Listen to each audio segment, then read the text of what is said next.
Welcome to the Point. This past week in Grand Rapids, former President Donald Trump held an event to talk to the media and invited guests about immigration and security at the southern border. Trump's stop in Grand Rapids was in response to the murder of 25-year-old Ruby Garcia by a man that law enforcement tells us was in the country illegally. In typical Trump style, the former president used blunt language while talking about the immigration problem that he blames on the Biden administration. On this program, we're recapping a portion of that speech that includes strong statements from Trump's perspective on the issue. In the second half of the show, Democratic United States Senator Debbie Stabenow and State Senate Majority Leader Winnie Brinks talk about their opposition to Trump's appearance in Grand Rapids and what they say amounts to making the murder of a local woman a campaign issue. Here is part of what the former president had to say on Tuesday. But I do want to say hello to everybody. This is a special place to me, and we're going to have a big victory. The polls are looking tremendous in Michigan and Wisconsin, and we're going to do something I think that's very, very special. I think it's going to be a very special election. I've been saying November 5th of this year is going to be the most important day in the history of our country. I believe that.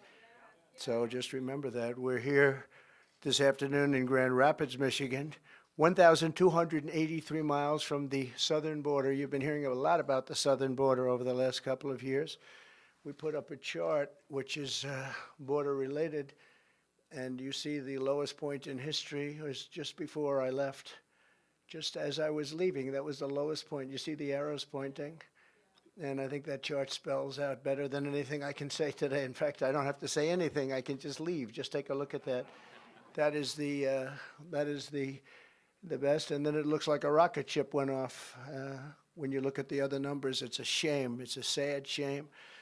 Under crooked Joe Biden, every state is now a border state. Every town is now a border town, because Joe Biden has brought the carnage and chaos and killing from all over the world and dumped it straight into our backyards. And people are coming in from prisons and mental institutions, and nobody's ever seen anything like it. Under the Trump administration, we had a tough policy of getting the bad people out. We wanted to get them out. We took them out by the thousands, and we took, as an example, the MS-13 gangs out. The countries didn't want to let them back in, and I said, well, then we're not giving you any money. We give them so much money, in this case, $793 million. I said, that's okay. We're not going to give you any money. And they said, well, we'd be glad to have MS-13 coming back into our country. Be an honor. And they took them back, but they wouldn't take them back under Obama. Under the Obama administration with Biden, they wouldn't take them back. And I was told that they won't take them back. And I said, really, what do we give them? And it was close to $800 million. I said, tell them we're not giving it to them anymore. And they immediately said, let's take them back. That negotiation, sheriffs lasted about 3 minutes, and we succeeded. That was an easy one. Now under Biden, the bad ones are coming in at a level that nobody ever thought was even possible. Nobody thought this was possible. In Venezuela, the crime is down 67% from what it was a year and a half ago, because they're taking all of their gangs and all of their criminals and they're depositing them into the United States of America. Venezuela, think of it, their crime. Wouldn't we love to have a statistic where crime is down 67%? Ours is only going in one direction, and it's going to be very bad now because we have a new form of crime. It's called migrant crime. They're having fistfights with our police officers right in the middle of streets. They're sending prisoners, murderers, drug dealers, mental patients, and terrorists, the worst they have in every country, all over the world. This isn't just in South America. They're coming from the Congo, from Yemen, from Somalia, from Syria. They come from all over the world, China. Many of them are military age, which is very strange. You don't see very many women coming in, and you see a lot of them coming in about 19 to 25, 26 years old, and especially from China. We have 29,000 over the last few months, 29,000 from China, and they all seem to be perfectly fit for military service, ready for military service. It's crazy. This is country changing, it's country threatening, and it's country wrecking. They have wrecked our country.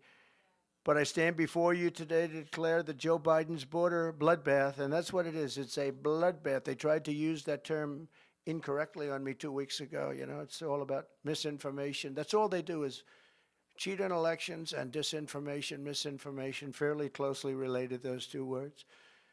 but they basically mean that it's all talk, but it's a border bloodbath, and it's destroying our country. It's a very bad thing happening. It's going to end on the day that I take office, which will be January 20th. It'll end. We want to get down to business. We want to just get our country going again. We want to get the border closed, or we want to have people come into our country, but come in legally, right? Legally. Moments ago, I met with an incredible group of local law enforcement leaders to discuss how Michigan communities are being ravaged by a new form of crime, and that's the migrant crime that we name it. It should be called Biden migrant crime, but that's too long. But you'll always remember it was Biden that gave it to us. 11 days ago, right here in Kent County, a 25-year-old Michigan woman named Ruby Garcia, who's become a very well-known name, beautiful young woman, was savagely murdered by an illegal alien criminal. Under the Trump administration, this monster had been deported, thrown out of the country, wasn't going to be able to come back because you just have to look at the charts. It was very, very hard to get in. We threw him out of the country, and crooked Joe Biden took him back and let him back in and let him stay in, and he viciously killed Ruby. The illegal alien charged with Ruby's really heinous killing, and this is somebody that had many, many arrests, including for some very bad crimes that he committed, and he was set loose to roam our streets, and in this case, set loose to roam in Michigan by politicians that are left and weak and stupid. On March 22nd, he shot 17-year-old Ruby. Actually, she was a beautiful, beautiful young woman. Ruby Garcia was shot multiple times with an illegally obtained handgun. Her body was dumped on the side of a highway, left to die, actually. Had a little life left to die.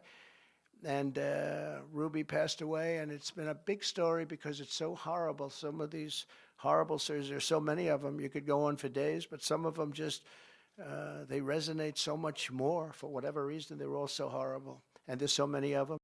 Now Ruby's loved ones and community are left grieving for this incredible young woman, remembering what they called her. They said she had just this most contagious laughter, and when she walked into a room, she lit up that room. And I've heard that from so many people. I spoke to some of her family.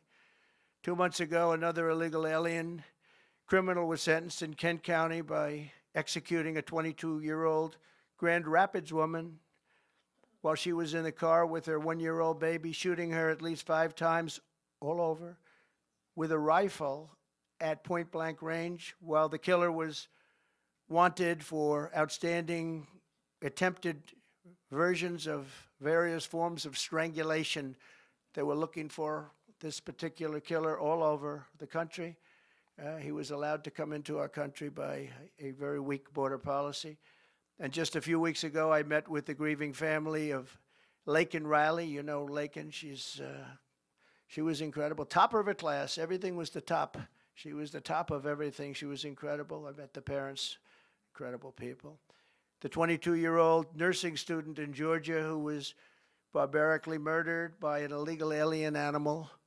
The Democrats say, please don't call them animals, they're humans. I said, no, they're not humans. They're not humans, they're animals. Nancy Pelosi told me that. She said, please don't use the word animal, sir, when you're talking about these people. I said, I'll use the word animal because that's what they are. I'll never forget my vow to her wonderful mother, father, and sister 2 weeks ago. And I said, I will deliver justice for Laken. I said that, and now, today, I'm adding something. It's going to be for Laken, and it's also justice for Ruby. We're going to deliver justice for Ruby. We're going to watch what happens with this thug. We're going to watch what happens. And we have all the law enforcement behind. They're going to be watching what happens to this thug. He's not going to get away with it. So many people get away with it. They say, oh, let him go, let him go. I'm the only one that has to put up a bond. You know, I put up a bond. I didn't do anything wrong. I had to put up a bond this morning for $175 million. I did nothing wrong. They can shoot somebody, kill somebody, and walk out of jail an hour later. How about that? Do you think that's a fair policy? That's called radical left. But not one more innocent life should be lost to Biden migrant crime. The first step to restoring safety in America is to fire crooked Joe Biden, get him out November 5th, and we're going to get him out. We're going to have more people voting, I think, than anybody can even imagine. And if that happens, if we swamp them, you know, swamps too. First, you want to drain the swamp, but you want to, for purposes of voting, you want to swamp them. And we're going to swamp them, and they won't be able to cheat because they're very good at that. 3 years ago, we had the most secure border in U.S. history, and you see that up there. We ended catch and release. We built 571 miles of border wall very successfully. We're all ready to add another 200. That's far more than I said I was going to build, but it worked so well. We got Mexico to send 28,000 soldiers for those people to say, Mexico, oh, they didn't give the wall. Well, they didn't give the wall. They gave more. They gave us 28,000 soldiers for years. That's why my numbers were so good. 28,000 soldiers. I said, you have to give them. They said, we wouldn't do that. Why would we do that? By the way, did you see Mexico's now asking for $20 billion a year to even sit down and talk to these people? They wouldn't ask me for that. $20 billion a year. Have you seen that? I don't know, Mike Rogers. I think we're going to have to stop that. But $20 billion a year they want just to sit down and talk. Think of it. How crazy is it all? Where have we come? But they said, no, we won't give you soldiers. Why would we do that? Oh, he said, yes, you will. Oh, you're going to give me the soldiers. No, we will not do that. Of course, you know, that's what you'd say. That's what I'd say. You will do it 100%. I will do anything you ask, including I will make a really major bet. You will do it. The 28,000. Nope, we won't do it. I said, here's the story. If you don't have this approved, it was Friday evening, immediately I'm going to sign a bill where we're going to tariff your cars and all of the other things you send in to hurt Michigan and to hurt other, but regardless of that, because the new threat is China is now building factories. Not with me, they weren't. In Mexico, they're going to build cars in Mexico and sell them, and they think they're going to sell them over our border with no tax, okay? Not going to happen with me. With Biden, it's going to happen. And Michigan and the United Auto Workers will be totally out of business. They're the biggest car plants anywhere in the world. And they're building them in Mexico. A friend of mine builds plants. That's all he can do. He can't walk across the street, but he's the greatest builder of car plants. If you ask this guy, who won the game last night? I don't know. I couldn't care less. All he can do is build plants. He's unbelievable. I said, I want to take a look at some of the plants. He said, okay, are you ready to go to Mexico? So that was bad enough. Then he said, because China's building the largest plants anywhere in Mexico, right along the border, and they're going to make cars. They're not doing it with me. With me, they're going to be tariffed to a level that those cars will not happen. They can't do this to us. They've already done, and whoever heads the auto workers, United Auto Workers, should be ashamed of himself, approving the electric vehicles, all electric. It's the craziest thing. After his speech in downtown Grand Rapids, I asked the former president about accomplishing border security and ensuring necessary immigration all at the same time. You talked a lot about the border today, and let me ask you this question. In 2015, you came down the escalator. On day one, you started talking about illegal immigration into this country. Now, almost 9 years later, it's one of the top 2 or 3 issues for American voters. At the same time, there are business groups, chambers, agriculture who need legal immigration to keep this country going. Can you, at the same time, take care of an issue that you have been passionate about and people are saying, and be able to bring in legal immigration, which is not just about business, but it's part of who we are as Americans? Absolutely. We want people, Rick, to come in, but we want them to come in legally. They have to come in legally. Right now we have an invasion, and they're coming right now, as you know, from prisons, from mental institutions. They're terrorists. We have people coming in, the likes of which we've never seen in this country before. They're coming in at levels that we've never seen, and many, many criminals, bad, hardened criminals. And we're going to get them out. No, I want people to come into our country, and you mentioned agriculture, that's right. And there's nobody that took better care of the farmers or the manufacturers than I did. But we're going to let them come in. We're going to let them come in legally. We have to have a process. But we've been invaded by many people that should not be in our country, and we have to do something about it because no, it is not sustainable by any country. If you're interested in seeing the speech in its entirety, it's available now at woodtv.com. When we come back, a very different take on immigration and on Trump himself, with 2 Democrats who objected to his visit in Grand Rapids. That's next. To the point. Welcome back to the Point. Former President Donald Trump and his speech on Tuesday generated an instant reaction for many.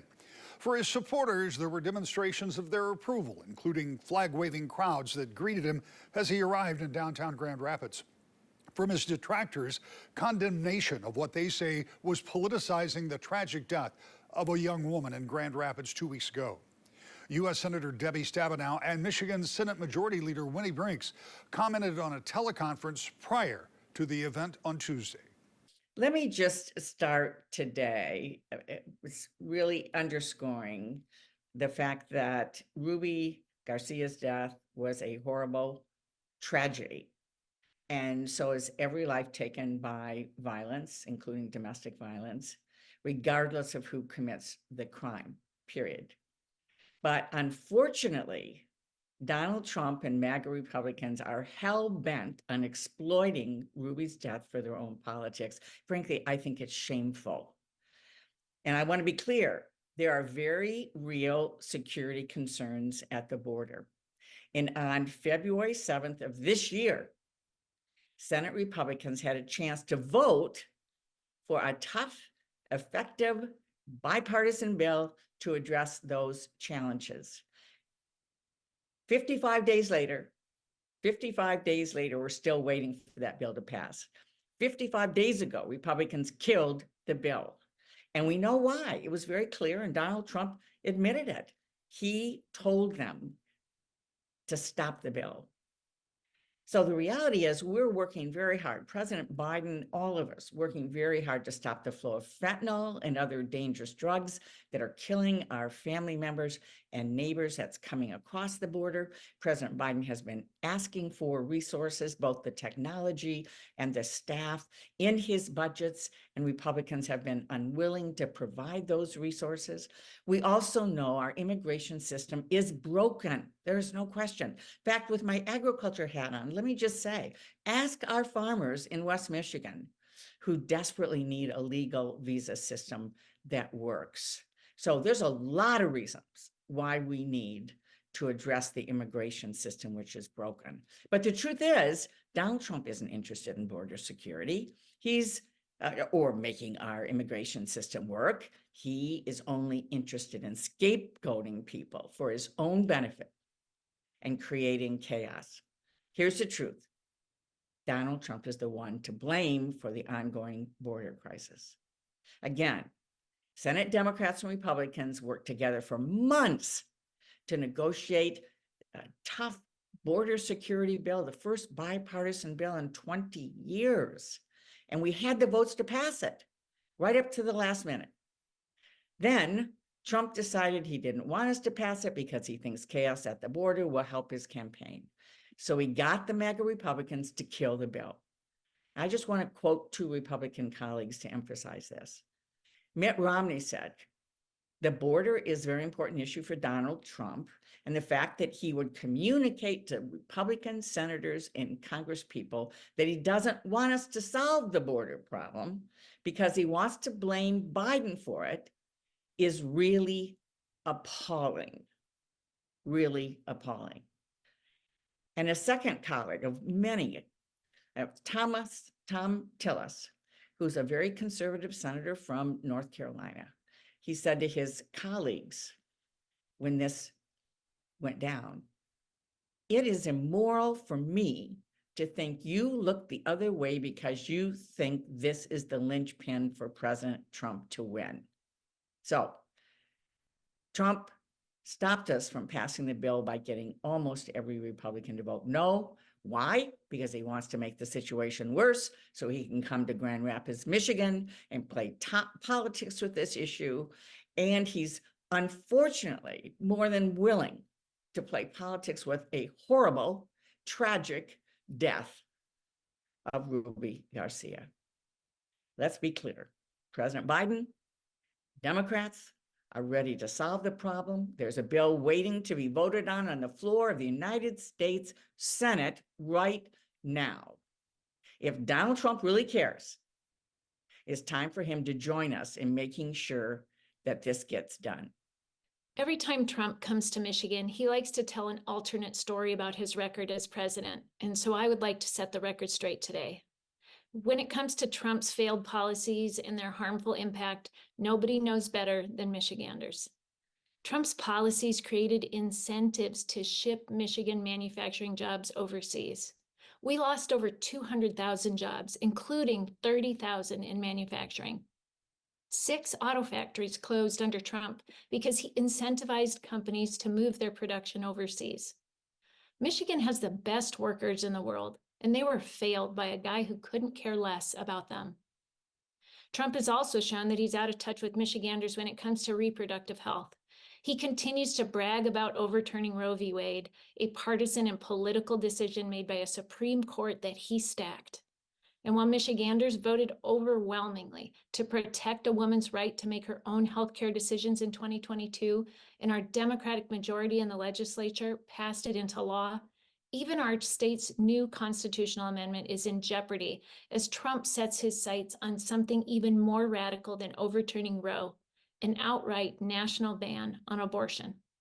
Not only are his efforts to rip reproductive freedom away from Michiganders widely unpopular, they're wrong. And the truth is, they're dangerous for women. Decisions about if and when to start or grow a family should be between a woman, her family, and her doctor, not politicians. Certainly not politicians like Donald Trump. He continues to be awful for women, both personally and politically, including allowing the vital and longstanding Violence Against Women Act to lapse for the first and only time in its 3-decade history. Finally, Trump has spent 4 years trying to gut Michiganders' hard-earned retirement benefits, Social Security, and Medicare. For too many Michiganders, Social Security is their only source of income.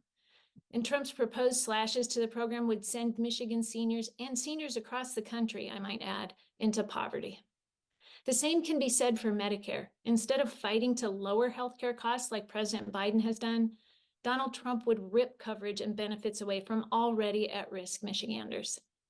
And while he was pushing for these extreme slashes, he was handing out generous tax cuts to his ultra-wealthy buddies and benefactors. When given the option, Trump has made it clear that he will stand with the millionaire and billionaire class that he was born into at the expense of Michigan seniors and families. And these threats are real. And unfortunately, instead of being considered the fringe of the Republican Party, he continues to be lifted up as the model.